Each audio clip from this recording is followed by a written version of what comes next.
این لباس‌های زیبا کیها باز آماده شده انتظار صاحبان خودند، اما فرمایشگران آنها بینام و نشان شدند. این لباس‌ها را در شهر غزنی برای عید فرمایش داده بودند، ولی برخی خیاطان میگویند پس از حمله مسلحانه طالبان به شهر غزنی که دهان نفر را کشته و گمنام کرد، لباس‌های آماده صاحبان خود را منتظرند. لباس فرمایشی آماده شد ولی از صاحبانش درکی نیست.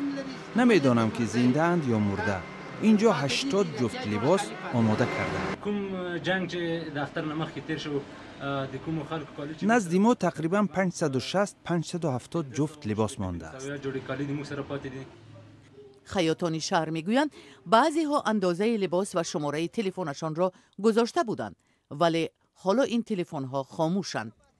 شهر غزنی که تقریبا یک ماه پیش شاهد حمله شدید جنگیان طالبان بود، اکنون به وضع قبلی برمیگردد.